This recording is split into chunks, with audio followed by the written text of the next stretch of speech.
Hi, welcome to Thursday Thoughts with the First Lady. I'm so glad that you decided to join me this week. I'm really excited about today because I am sitting here with my amazing friend, Lori Jonas. Lori, I'm so glad that you decided to join me today. Thank you for having me. So she's going to be great. I'm so glad to have her here. I'm going to tell you just a little bit about Lori this morning before we begin.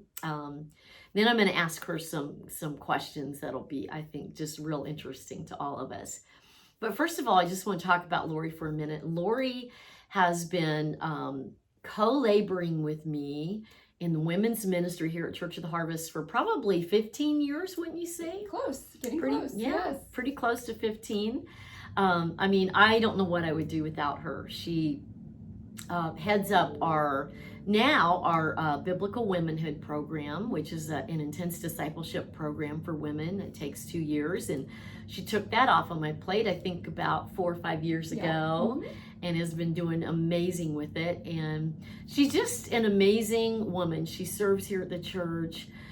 She's a mother of how many children? I have 5 altogether. Yeah. Just 2 at home yet, but 5 altogether. So 2 little ones and 3 adults, Yes. right? Yes. Yeah. She's married to a great man, Dan. Yes. Dan, if you're watching, hey. And she's just an all-around, just wonderful woman. Not just working with me in the ministry, but she's been an amazing friend down through these past 15 years. So I'm just excited about having her with me today. But one of the things I love to brag on Lori, because Lori is probably one of the smartest friends that I have. And I love to talk about it because she doesn't talk about it. Makes me blush. No, Lori is a scientist. Yes. And she works at one of the labs here in the city. And so I thought it would be a great time to bring her in because you're right on the front line of this COVID thing. Yes, I am. So Lori, tell us where you work and what you do and just a little bit about your job. Okay. Well, I am a medical laboratory scientist, and I work at Quest Diagnostics, one of the largest diagnostic testing laboratories in the world. Wow. But let me just say, I'm speaking on my behalf, not behalf of Quest. And so I know they don't want me to say anything their PR department wouldn't say. But anyway, I've worked there for almost 18 years now. And it is, being a medical laboratory scientist is something I am proud of, but something a lot of people don't know about me. And they don't really necessarily know what that job entails. It's kind of been a behind the scenes profession for a really long time in the medical field, and I think it is kind of coming to the forefront during this pandemic.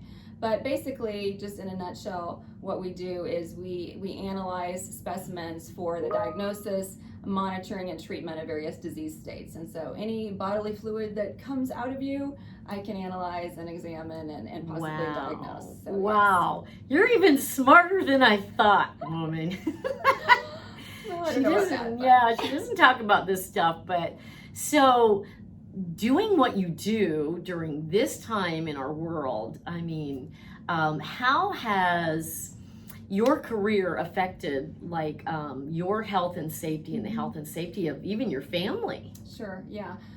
It's been interesting because, of course, being around the specimens that I'm around, and in particular the COVID specimens that I'm around, which is thousands upon thousands daily, it definitely puts me in a high exposure category. Wow. So that does increase my risk of possibly contracting the virus. Now, Quest is fantastic in terms of providing PPE, so I'm in full gear all day long. I'm in a full length lab coat, a face shield, a mask, gloved, sometimes double gloved depending on what samples I'm handling, and so they provide a very safe environment as best they can.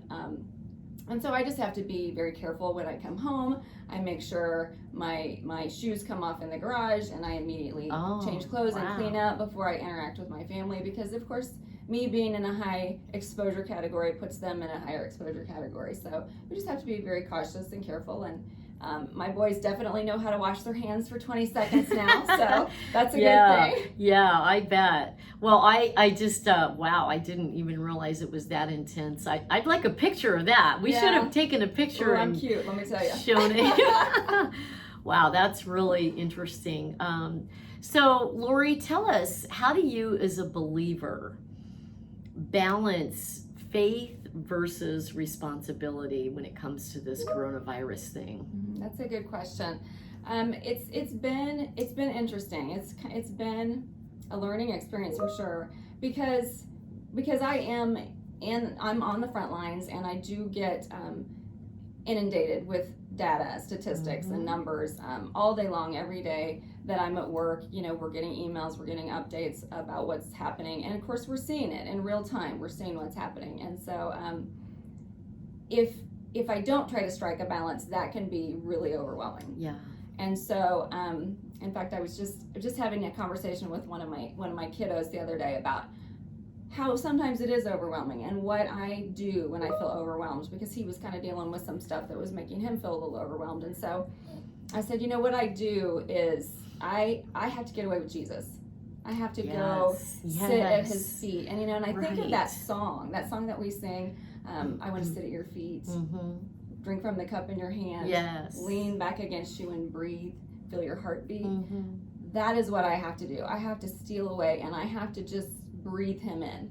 And it's not even those times where I'm crying out to the Lord, it's the times that I'm just sitting there and I'm just soaking in his presence. And so I have to have that, because not only is what I'm doing stressful, the environment and the people that I'm working with are very stressed and very overwhelmed, and many of them don't come from a place of faith. And so not only is what I'm doing important, who I'm doing it with is important, and the light and the truth and the hope that I bring to them is really important. So I take that very seriously, and so it's just really soaking in Jesus. So would you say that during this time you've had a lot more opportunity to witness to people that you work with? I agree. Yes. Kind of be there for them? Yes. And that's been really, really awesome. And I've had people come to me and start conversations about how are you doing this? How are you keeping your head up? How are you not losing it? We've had, to be honest, we've had people who have left because it's just been an overwhelming amount of stress to deal with all that we're dealing with, and it just seems to continue. It's been this way for so many months now, and we don't see an end in sight in terms of the volume of testing and things like that. And so it's been so important to me, and I've always known, being a believer in the science field, how important it is. My testimony, my witness, my life, not just my words, but my character, my countenance, everything that I come into that. And I'm not going to say that I never go in and have a bad day. Sure I do, but I think that's important too, for people to be able to see that I'm real and how I deal with those feelings as well. Wow. So, not only do you have to keep your spiritual man up and uplifted and fed, and for your own mental health during this time, but also for those people that you're ministering to. So that's just even added pressure to really stay on point with the Lord. And wow, that's amazing. There's one question I wanted to ask you, and that is that, there's all kinds of opinions about what's going on in the world right now with the coronavirus. And some people say that, it's been blown out of proportion and it's not, what they say it is, that the media's just kind of hyped it up. And so I just wanted to ask, what's your opinion? Being on the front lines of this, what are your feelings about it? Right. Well, again, it's my opinion. I'm not speaking on behalf of my company, but my opinion is, I have lots of opinions about it, but the first thing I'll say is that a little bit of media goes a long way. Yeah, that's true. So, don't just turn the TV off sometimes, turn social media off sometimes, because it seems like everyone is an expert these days, especially people who have had no medical or scientific background at all. So be careful, be cautious about what you're, where you're getting your information from, and balance that for sure. But personally, I do believe that the coronavirus it's a real deal. It's a real virus. It is really causing problems for people. There are true deaths being attributed to it. The numbers the numbers, it's, there's a lot of people that say the numbers have been manipulated, that they've been, that they're higher than they should be, or they're lower than they should be. You hear all those things. You hear all of it. Yeah. And one of the interesting things that I've seen in all of this is that, scientific discoveries are based on the scientific method. So even anybody who's gone through any kind of science classes, even in school, in junior high, senior high, they are familiar with what the scientific method is. You had to do it in your science class, where you had to come up with a hypothesis, you had to perform an experiment to test whether that hypothesis was true or false. Well, that's still how science works, but see, the general population doesn't normally see that in real time. And so that's what's happening in the pandemic is you're seeing science in real time. And we learn a lot from the hypotheses that are false or that fail, maybe even more than we do about the ones that are true, and the ones that are proven true. And so you're seeing that, and you're seeing that play out in real time. You're seeing what looks like us saying one thing one day and a different thing another day. That this works today, this doesn't work tomorrow. But what did you say yesterday? And it's so confusing to the public. And I think the public is kind of losing heart and losing faith in some of those sources, because it doesn't seem like the left hand knows what the right hand is doing. And so that's been a really interesting thing, because really that always goes on in science, but in a major scientific discovery, what you normally see is the end result. You don't see all of the things that happened before then to come to that point. And right now in this pandemic, you're seeing it all, the good, the bad, and the ugly. And so you have to balance all that. But I think it's really important that you operate in wisdom, that, it's a very easy thing to fall into fear during this time, especially if you are letting yourself be inundated with all of this different information. But as believers, we're not called to walk in a spirit of fear. We're not given a spirit of fear. Preach it, sister. So, but I will say we need to walk in wisdom. We are called to walk in wisdom, and so to just really be operating that way, and operating in grace as well, because you're going to see people, me included, because of what I do. I'm sitting in church in a mask, and I'm in a mask the whole time I'm here. Right. I'm not now. This is the first time Yeah. I've been in church. I'm even in a meeting with Pastor Tracy without a mask on. Right. Because I feel so honored and that you would trust me with your help. But it's more about me exposing someone, right. unknowingly to something that I've been exposed to. And so, I just know for me personally, that's an important thing that I need to do because of the exposure risk that I have.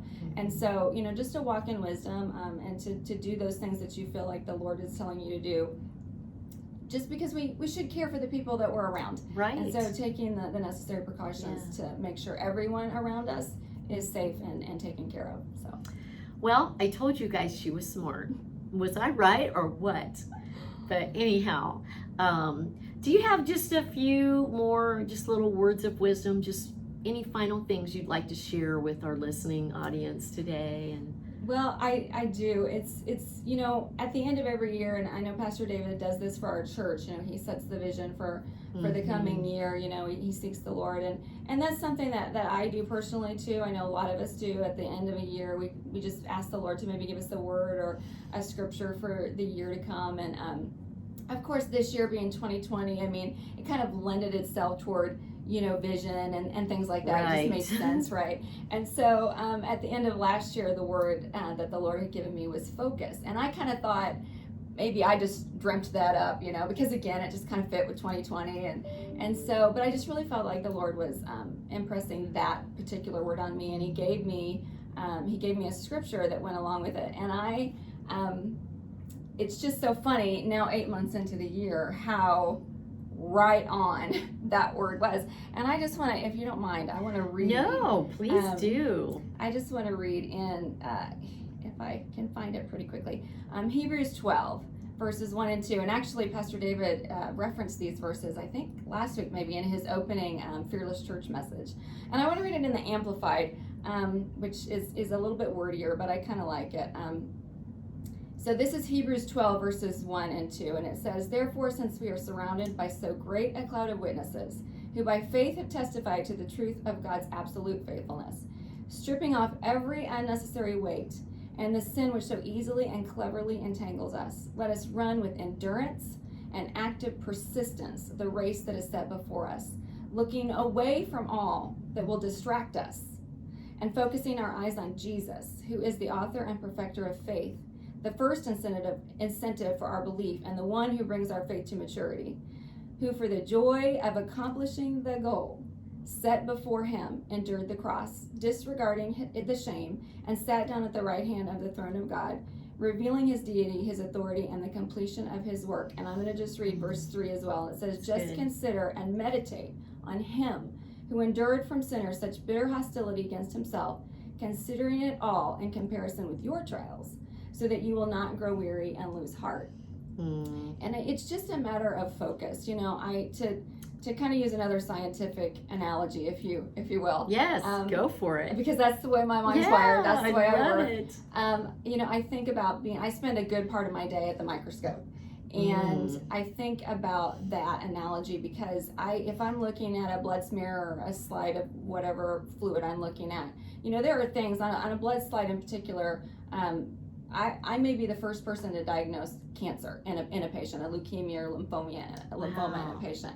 And if I am looking at the wrong thing on that slide, because sometimes things can be on that slide that don't belong there. Maybe it's a hair or a fiber from a cloth, or maybe even powder from a glove, or whatever it is, junk that's on the slide that doesn't belong there. Well, if I focus in on that junk, then I miss the big picture. Then I miss the thing I'm looking for. It's good. So if I magnify the wrong thing, I'm going to go down the wrong road.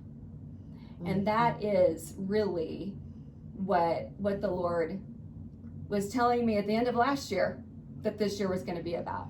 To make sure that I stay focused on the main thing, that I magnify the right thing so that I will head down the right road. And I think that's just a valuable lesson for all of us, that in the course of this pandemic or anything that you go through in life is to always magnify Jesus first and foremost, and his word above all else, above all over influence, all over other input, to magnify him, and that you will always be headed in the right direction. Well, that is such a blessing. I know you guys have been blessed by what she said today. Lori, thank you so much for doing this. Thank you. For taking the time out of your busy schedule to join us. And we want to thank you again for joining us for Thursday Thoughts with the First Lady and my friend today. And so they've been much more intelligent, deep thoughts because I've had the mastermind here with me. But you know, our vision, our message is the same. Just keep your eyes on Jesus during this time. He's the only one who can get you through this, and he's never lost a battle. That's right. He is victorious, and we have nothing to fear. Amen. So thanks again for joining us, and peace out.